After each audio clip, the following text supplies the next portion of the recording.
Hey, everybody, it's Natalie B. McKenzie with The Whole Woman, and here we are with another episode of Living Life Authentically. And we welcome you. It's been a busy week, and we're still in the throes of Women's History Month. Of course, here that's a big deal. It's like our international day, it's our month.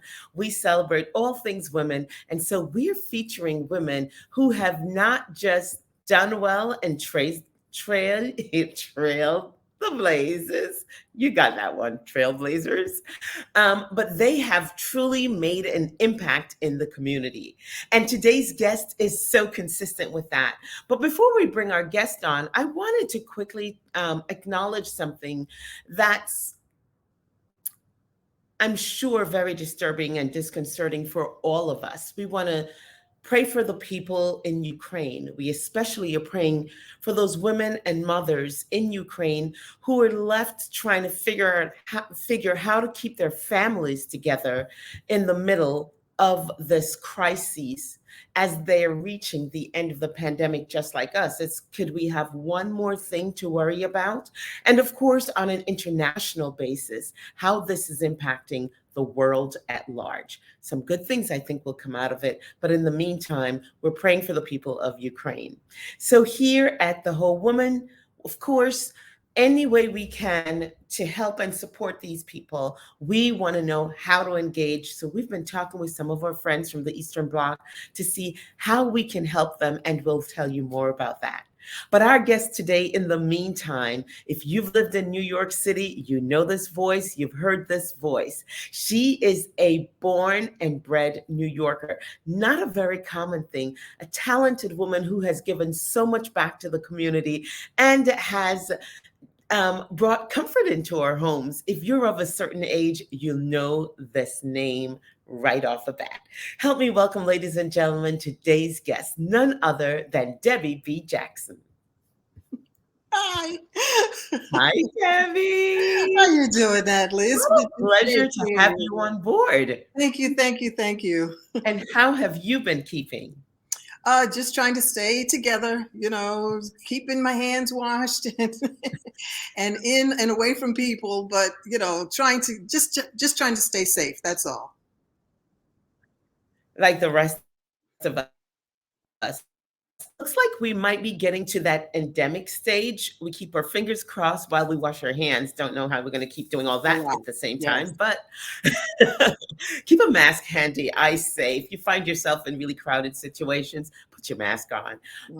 It might become unpopular to wear a mask, but how about it's popular to stay alive? So, what do you know? It's so good to see you. How have you been celebrating International Women's Month and Women's Day, Women's History Month? Just trying to keep women first in everything that I do and everything that I say. Women have done so much in this world, and a lot of times they're taken for granted. But for me, Women's History Month means a lot, because I try to deal basically with young women and helping them get an education. This is our month. That's it. So, Debbie, before we get into really how you focus on keeping young women at the forefront, women at the forefront, you have quite a career, and you've been around a while and managed to stay relevant all this time, which I think is quite a feat in itself. Tell us about who you are. We Who know I am. you're born and bred in New York. Yeah. What went into the making of Debbie Boiling before she became Debbie Jackson? Well, there's Debbie Bowling, like a bowling ball. Bowling. And actually, before that, it was Deborah White. That's my maiden Oh, name, White. Okay, I was married twice. But I was born in Harlem Hospital and grew up in Harlem up until I was about 12. And then my parents bought a home up in the Bronx. So we moved up there, and I was always shy. Still am, kind of. And let's see, I went to Central Commercial High School and studied stenography and typing. I thought that I wanted to be a stenographer teacher, and I'm so glad I didn't take that route because it would have taken me nowhere at this point. For those who have no clue what we're talking about, what is a stenographer? Okay, it's like a secretary who takes shorthand, but shorthand is done with letters, like ABCD. But I was taught Pittman, which uses swirls, and I don't know how I went through all of that, but Like anyhow, court I did. And reporters, I like thought that I court wanted to teach reporters do. that. In the beginning, I thought I wanted to do that. And I said, okay. But after graduating, I got married because I was pregnant. And we stayed together for a little while. But, we had a little girl. Before you got married, Deb, tell me a little bit about Deb, who wanted to be a stenographer. And I'm sure back then you probably were going by Deborah. What type of student were you? If it's to have an interest in stenography, that's something on its own. So it tells a little bit about your personality when you say you were shy. Hi, Miss Ellie. But tell us a little bit more about the type of student you were and what your other interests were as a student. Well, I was always an A student, and when I was at Central Commercial, they had a college bound program, which is the program that I was in. And I don't know, I don't know how I got into that, thinking that I wanted to do stenography, but I knew I liked typing. I was really fast at typing. I used to type 70 something, 80 something words a minute, oh, wow. And with good accuracy. And I just decided that that's what I wanted to do. I had always kept to myself. I did a lot of reading, but I think everything leads to something. And I believe that we're all put here for a purpose, and we have to find what our purpose is. And once you find your purpose, you will be wonderfully happy.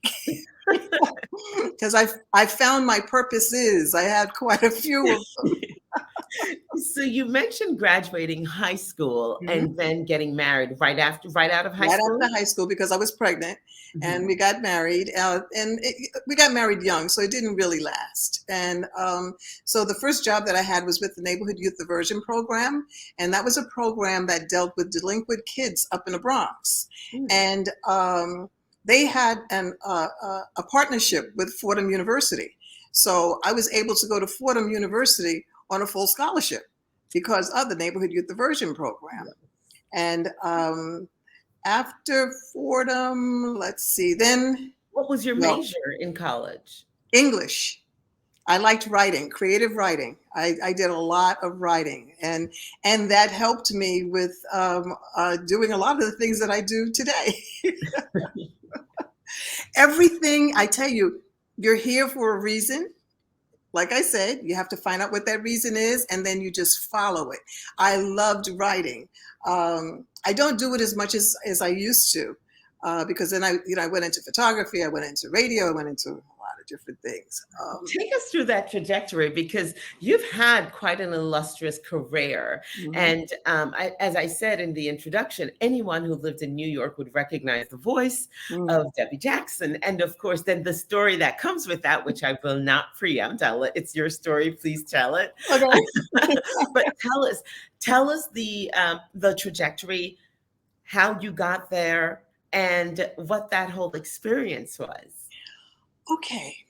Well, for those who don't know, I was on the radio at WBLS on the Sunday Classics, 107.5 WBLS, and I was co-host with Hal Jackson and Clay Berry. Hal Jackson. Any relation by chance? Yeah, we had the same last name because we did marry. And we were married for 25 wonderful years. We were together for 31, but we were married for 25 years. But what makes things so really crazy is that as a kid, I want to say about 13, 14 years old, he used to date my aunt's best friend. So I saw him at all of our family functions. We would have dinner like for Thanksgiving and for Christmas. As a matter of fact, I have a picture of him and I together, and I was 9 months pregnant with my daughter. Right? Oh my goodness. And it's him and I standing there together, But so I'd known him for a while. And then in 1981, well, in 81, I started working with the New York division of Hal Jackson's Talented Teens because my aunt was the director. And I became the judge coordinator that year. I was helping her out, and I saw Hal down front, and I went down and said, "Hi, Mr. Jackson, do you know who I am?" He said, "Yes, I do. You're Deborah Bowling." I said, "Okay." And then I went back and I was doing whatever it was I was doing. And then he calls my aunt and he tells her he's looking for a wife. I said, Is this while you were working at the radio station together? No. This is way before then. This was before. He's looking for a wife. I said, I'm not looking for a husband. He was living out in LA and I was living in New York. And I said, but I'll go out with him, And Hal was the type person who was very secretive. So if he went out with me, it wasn't just me. It would be me and my aunt and a few friends. There would always be at least 4 women and Hal. He always had a harem around him. Okay. Entourage. No, harem. But anyhow, we went, so, we started dating. And like I said, I was living in New York. He was living in LA. And he would do things like have me fly out to LA and then say, don't unpack. Okay. And then we'd go to the airport and I'd say, well, where are we going? And he'd say, you'll see when we get there. We get to the airport and we'd spend the weekend in Maui. He would fly to New York and say, we're going somewhere. Where are we going? He wouldn't tell me. We get on a plane and spend the weekend in London. I'd fly out to LA, or he'd tell me to meet him in Vegas. I said, you know what? I could kind of get used to this. I think it was the Vegas trip that kind of won me over, because he flew my aunt and I out to Vegas. And I think that was the trip that I said, you know what? This is kind of nice. And Hal was always a gentleman, with everything that he did. But anyhow, so that was in 81. Now, how old he asked me. How old was your daughter at this point? Oh boy, she was a pain in the excuse me. She was a teenager. She was like 14, and she was used to be. It was always her and I. Her and I did everything, and then here comes this man who's flying me all these different places. So she kind of, put her back up. You know how teenagers get, and so I was torn between her and him. And when he after 6 weeks of dating, he asked me to marry him. And I said, ask me again in 2 years, because I knew my daughter was not having it. And it took 6 years before I was ready, to get married. So, but at that point was when he had me come to the radio station every Sunday. And we would always give away things. We would give away CDs, we'd give away tickets. I'd answer the phone, give him the names of the people. And then one day he said to me, you give the winners. I said, okay. And that's how my radio career started. Wow. Yeah. It's just preordained and you just walked right in. Doors open. So for those out there who have no clue who we're talking about, this is the famed Hal Jackson of Hal Jackson Teens. Tell us about now your quickly changing career, because you were working with the youth, with children. No. I had left there, and then when I married him, I was working at Fairleigh Dickinson University. I was the assistant director of affirmative action at Fairleigh Dickinson University, and I had been there for like 7 years. And actually, what happened was I went on a ski trip. I was in Steamboat, Colorado. My girlfriend was supposed to go with me. She didn't go. Hal didn't ski. But so I was going out there, and then I just said, okay, I'm going by myself. And I went out there and injured my knee. Oh, my right knee. And came back. He met me at the plane. We went to the hospital, and I found out that I had torn a ligament in my knee, and I had fractured my kneecap. So I couldn't get to work because I was living in Manhattan and driving to New Jersey, to go to Fairleigh up in Teaneck. And so I was off for a while, and then what happened? Then he said, "You don't need to work anymore." So I quit Fairleigh, but then they kept me on as a consultant. So I stayed on as a consultant, and then I stopped working. So in essence, in 1989, I retired at the age of 39. I retired from a 9 to 5.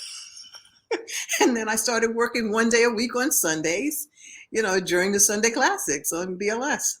Wow. Okay, so tell us how this cultivated your new path, because radio became a significant part of your life. That's correct. It sure did. Okay. Our lives revolved around the Sunday Classics. Everything Sunday. My phone is going crazy. Someone must be watching you. But yeah, so my life revolved around, and his life revolved around the Sunday Classics. So everything we did, no matter what. Oh boy, hold on one second, okay? No problem. We're only live. Sorry, I know. I'm live on Facebook. I'll call you back. That's the joy of being live. I love it. So, okay. So with the Sunday Classics, everything we did revolved around Sunday. No matter what we did, we were home on Sunday. The things that he taught me, Hal was, oh my God, there was so much about him that was unbelievable. For those of you who don't know, Hal was the first Black inducted into the Radio Hall of Fame, the first Black to broadcast live from a stage. It was the Howard Theater, and he would broadcast live from the stage. He was the first inducted into the broadcast. What is that? The Foundation for Broadcasters. I mean, like, he was the first Black to do a lot of things, but he was the warmest individual that you would ever want to meet. But he was the one who taught me, a lot of different things. I mean, he was the rah-rah guy. If you wanted to do something, he'd say, "Oh, you can do it. Just go do it. Just go do it. You can do it. You can do it." And I did it. Now, tell me about the Hal Jackson Talented Teens, because I know you had an integral part in that. And look, I'm Jamaican. I grew up in Jamaica, and everybody around the world wanted to be a Hal Jackson Talented Teen. Tell us about this and how you played a significant role. Okay. In 1971, he and his wife prior to me, Alice Debi Jackson, started Hal Jackson's Talented Teens, and the first contest was held in Atlanta. It had been in existence for 40 years. It ended in 2010. And some of the young ladies that have come through, Talented Teens wasn't a pageant. It was a talent competition. The young ladies had to display their talent, their intelligence, because they'd have 20 seconds to tell everybody about themselves, and their appearance. And they would be in gowns, but they were not form-fitting, and there was no swimsuit or anything like that. It was a talent competition for young ladies 13 to 17. Some of the people who have come through Talented Teens include Jada Pinkett Smith, Taraji P. Henson, Cheryl Lee Ralph, Tanya Kennedy, who's now a judge in New York, Susan Johnson Cook, Ambassador Susan Johnson. I mean, there's just so many of them. And then you go out somewhere and somebody say, "I was a former Talented Teen." As a matter of fact, I was just given an award by the Positive Community Magazine in Newark. And I had said, from the stage, no matter where you go, there's always talented teens in the audience. And there were two people in the audience. Yeah, it was one. I said, oh my God, that's, I mean, anywhere you go, there were talented teens. And that touched so many different young ladies from around the world.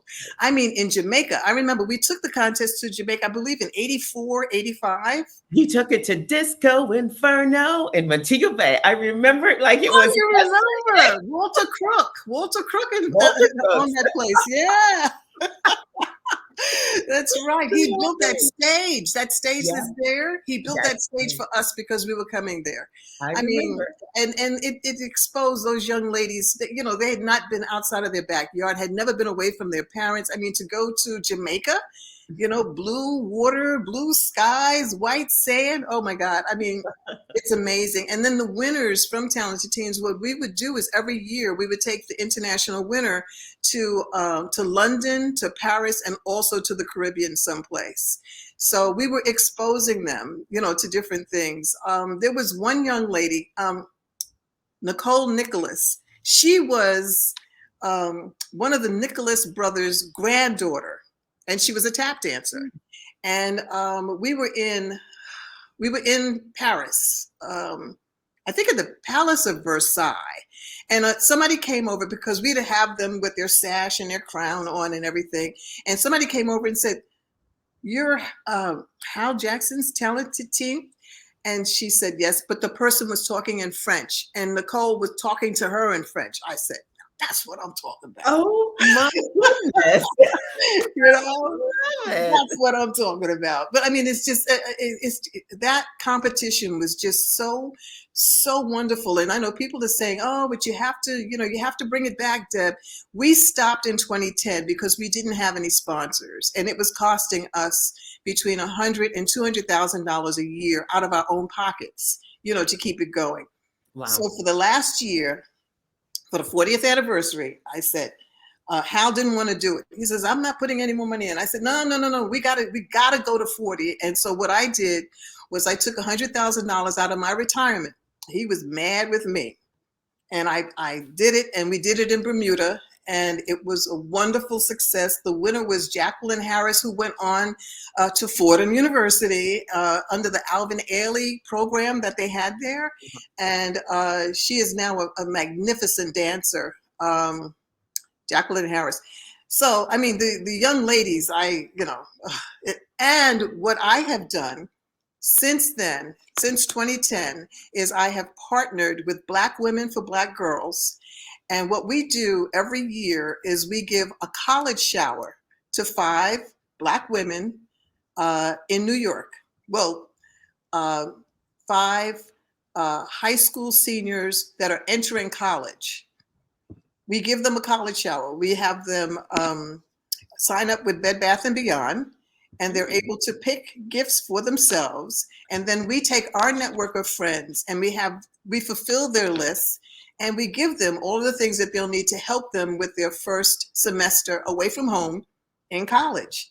Plus, the Youth Development Foundation, which is, you know, Hal Jackson's Talented Teens, our umbrella organization is the Youth Development Foundation. We give a scholarship of $1,000 to each of those young ladies after they completed their first semester in college and they've maintained a 3.0 or better GPA. Wow. Yeah. And tell me the name of that organization again. The Youth Development Foundation, of which I'm the CEO and president at this point. Fabulous. Now, Deb, before you go, because I thought that was so cool, it's interesting that you tell the story of how Hal courted you, or we should say Mr. Jackson, because if he were still around, he would be Mr. Jackson. Jackson, yeah. And what you currently do also is, tell us about it, because I think that's so apropos. Well, no, what I do at this point is I'm into photography. Oh. A lot of photography. And what I do is I haven't had it because of COVID, but I have a showing of my photographs.